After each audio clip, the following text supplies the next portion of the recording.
I'm Mark Kavanaugh for Cavi Coaches, and today I'm going to coach you up on applications of Newton's second law.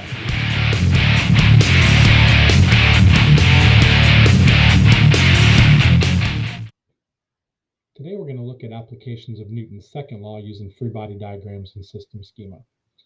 So the second law being different from the first because now the motion involves acceleration. So Newton's second law tells us that an object's going to accelerate when we have a net external force. So think of the bowling ball and the rubber mallet. When you hit the bowling ball with the rubber mallet, it accelerated. If you didn't, it moved at a constant speed as it did through the no touch zone. So an object that's going to be accelerating has a net force. The acceleration is proportional to the net force and is in the direction of the net force. So think about the bowling ball and rubber mallet. When you hit the bowling ball with the rubber mallet, it accelerated in that direction, whether you were speeding it up, slowing it down, or changing direction. And it's an important concept to understand when drawing free body diagrams because the bigger force is always in the direction of acceleration. So let's think about Newton's second law in terms of symbols. So adding up the forces equals mass times acceleration. So again, we have that Greek letter sigma. Adding up the forces equals mass times acceleration, where the sigma F is the net force measured in newtons, m is the mass measured in kilograms, and a is the acceleration in meters per second squared. So let's look at some applications of how we're going to apply Newton's second law. So our steps for solving are very similar to first law. We're going to draw a system schema, then we're going to draw a free body diagram from that system schema. Then using the free body diagram, we're going to write Newton's second law equations for both individual directions, x and y. Remember, x and y directions are completely independent of each other. Then we rearrange the equation to solve for the variable being asked for, and then if applicable, we plug numbers in to solve for our unknown force values.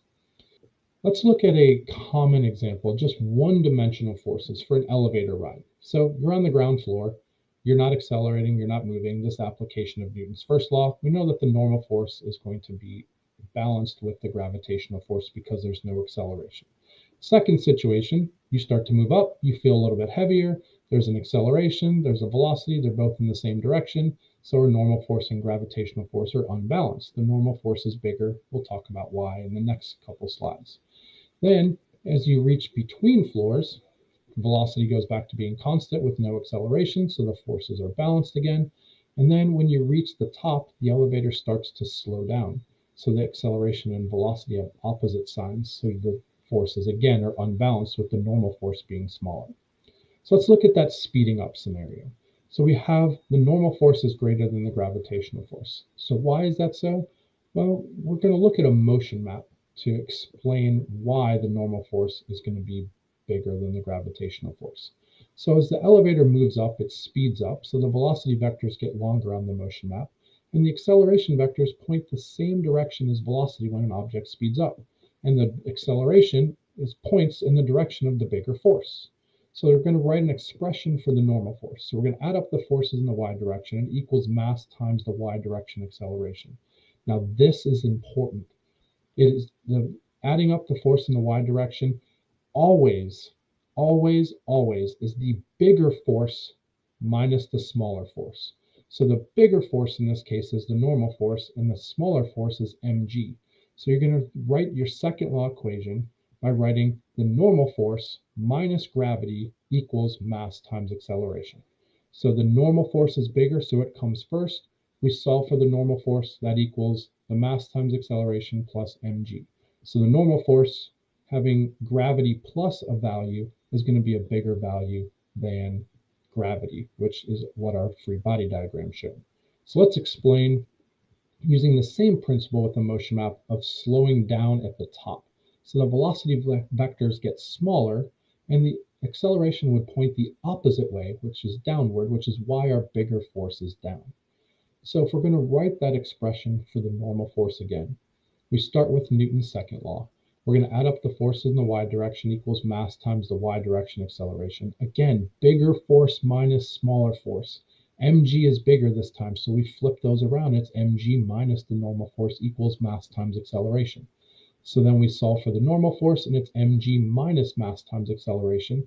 So the normal force is equal to gravity minus a value, which means the normal force has to be smaller than the gravitational force. These equations are helping us find the magnitude or the absolute value of our forces. We can apply direction by looking at our free body diagram. So the normal force is going to be smaller than the gravitational force according to our equation, because the gravity being subtracted, having a number subtracted from it, makes it a smaller number. So let's look at an elevator ride going down now. We're on the top floor. We step on the elevator, forces are balanced, we're not moving, not accelerating. It begins to accelerate downward. Gravity is bigger than the normal force, and we'll explain that with the motion map again. And then when we reach between floors, we have that the forces are balanced. Again, applications of Newton's first law, because there's no acceleration. And then when we slow down at the end, the acceleration and velocity have opposite signs, so that again, it's accelerating. So let's explain our free body diagram with a motion map. So the motion map shows that the object is speeding up, moving downward. And the acceleration points the same direction as velocity, since it's speeding up. So that explains why gravity is going to be bigger than the normal force. So we write our expression for the normal force. Adding up the forces in the y direction equals mass times y direction acceleration. Bigger minus smaller, mg minus fn equals m times a. And then we rearrange normal force equals gravity minus mass times acceleration. Again, normal force equaling gravity minus something means that normal force will be smaller. Now this is a little more complicated, so let's explain using a motion map. When moving down and slowing down, that means the acceleration vectors are going to point the opposite direction, which is up in this case, which is why the normal force is bigger. So to write an expression for the normal force, we're going to start with Newton's second law. Adding up the force in the y direction equals mass times the y direction acceleration. Up minus down, since it's the normal force is larger, Fn minus mg equals ma. And now we have the normal force equals gravity plus mass times acceleration. So the normal force is going to be a larger value. Again, we're writing these expressions only for the absolute value or the magnitude of the values of our forces. So we want to make sure that there's no negative numbers. G is positive 9.8 or 10. A is a value that is positive as well. Let's look at a two-dimensional problem now. So we have a box that is sitting on a surface, and we have the mass of the box. We have a tension force, a 35 Newton force, acting at an angle of 30 degrees from the horizontal. So let's draw this on our diagram. 35 newtons up and to the right, and the angle is 30 degrees with the horizontal. And first thing we're going to do to find the acceleration is draw our system schema. Step one, we have three forces interacting with the box. We have the earth, the rope, and the floor, because it tells us that there's negligible friction. Negligible means so small that friction doesn't even matter. So once we see that we have three interactions on our box, we're going to draw our free body diagram. Tension up and to the right, normal force, and gravity. Normal up, gravitational force pointing down. Then we draw our working free body diagram. We know that tension points to the right and up, so we draw our component vectors, Ft cosine theta and Ft sine theta. Once we have our working free body diagram done, now we're ready for step two, writing the second law equation for the direction of acceleration. Well, if this is going to accelerate, we know it's going to accelerate horizontally, so we write our adding up the forces in the x direction equals mass times the x direction acceleration. In the x direction, we only have one force, Ft cosine theta. That's going to equal mass times the x direction acceleration. So when we solve for the acceleration, which is what we're looking for, we're going to solve for it symbolically first before we plug numbers in. So we rearrange this by dividing by mass. So we get Ft cosine theta divided by the mass. And in this case, we're given numbers. So now we can just plug and chug. So we can plug numbers in for Ft theta and mass. Then we can plug our numbers into the calculator. Make sure your calculator is in degree mode, and then we get our acceleration is 0.61 meters per second squared. So going through the steps again, we write our second law equation, solve for the symbol, then we move on from there.